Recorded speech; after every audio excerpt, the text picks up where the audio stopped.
Feed me chicken. Hello YouTube, I am Feed Me Chicken. How the cluck are you? Well, thank you very much to all of you for tuning in for part 2. On the morning of the trip to Doncaster, I travelled up with my drug dealer. What a guy. He gave me 2 gifts. The first one is Pac-Man. Anyway. The second item is from possibly the best fighting franchise ever invented, and that's Street Fighter.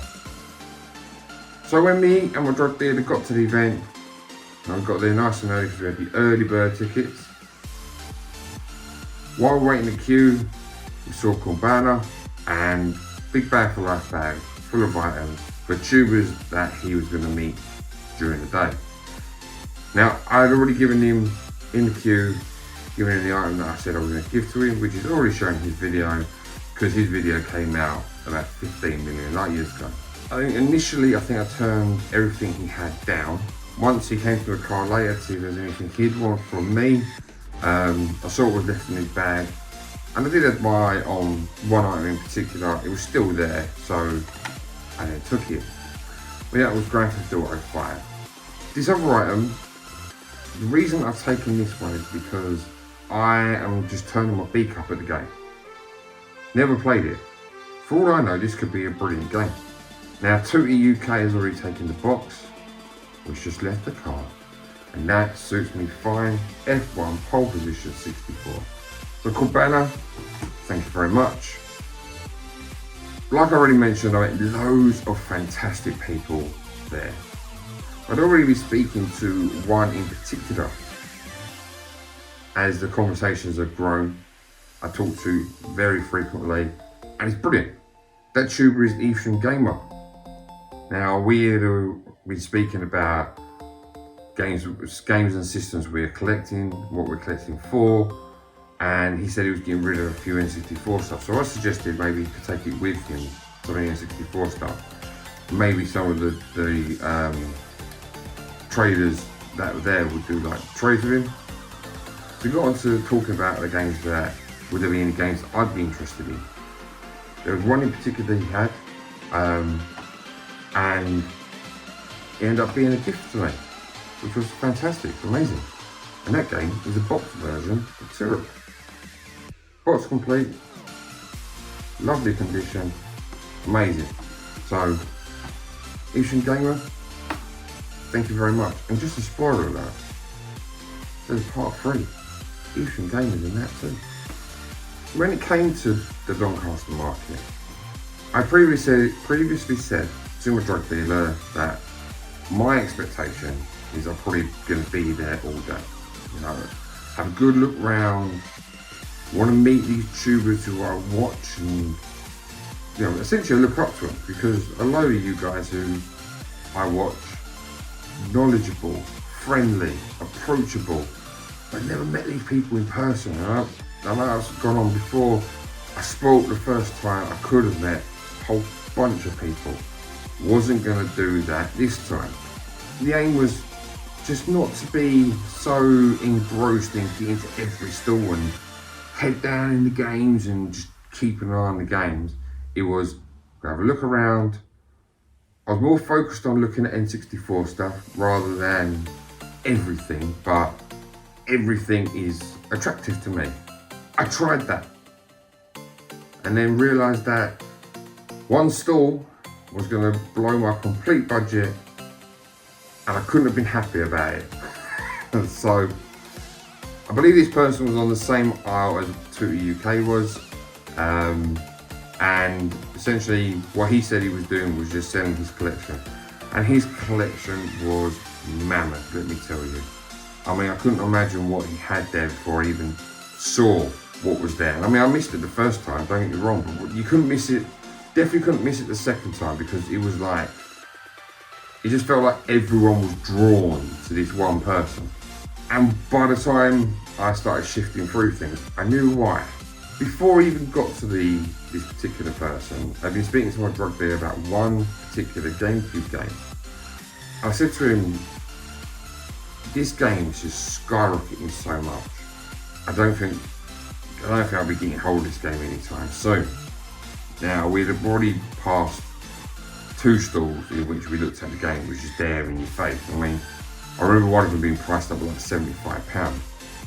So I was like, I remember saying to him, I don't think I'm getting that today. Well, that's when the luck changed.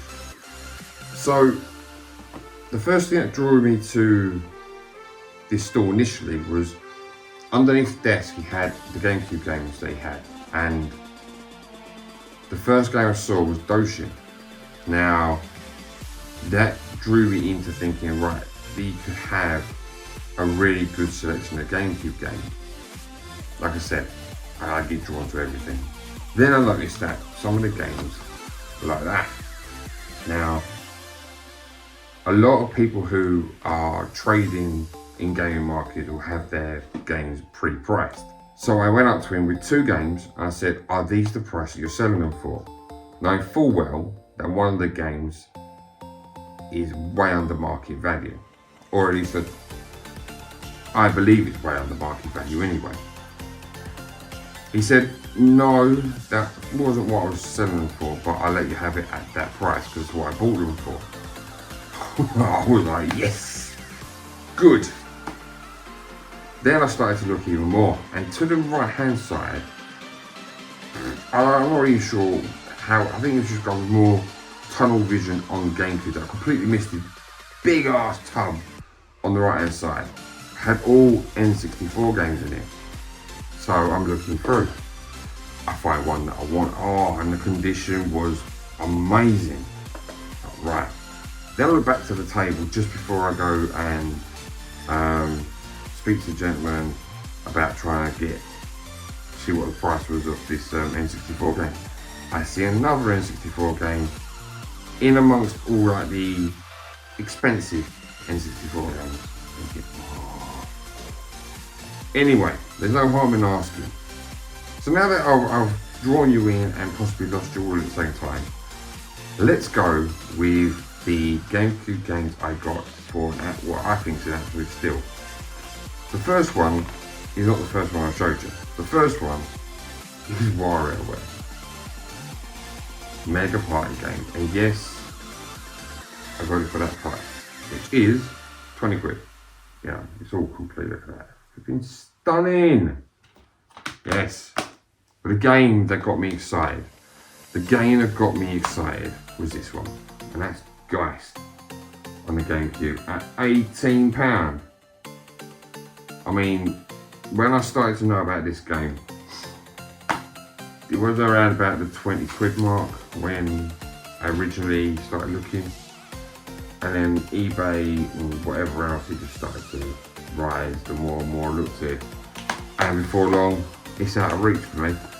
Like 18 quid, oh, yes please. Then I find an N64 game. Because I had those 2 games, he said I could have this game for, I want to say it's 14 quid. But anyway, it's Robotron on the N64. Choice was 14 quid because I had the 2 GameCube games. And what he was doing was basically any game that you were going to buy, he was going to beat CX price. So he had his phone, he'd load the game that you're asking for, and then he'd take money off the CX selling price. Which, great way to do business, I'll tell you. And then he tells me this game here is 30 quid. I'm like, well, that's it. Definitely my budget gone. But I couldn't be happier. And that's Banjo-Tooie.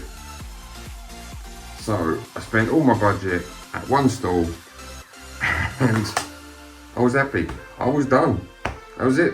So I think by 11 o'clock I was done in Doncaster Gaming Market.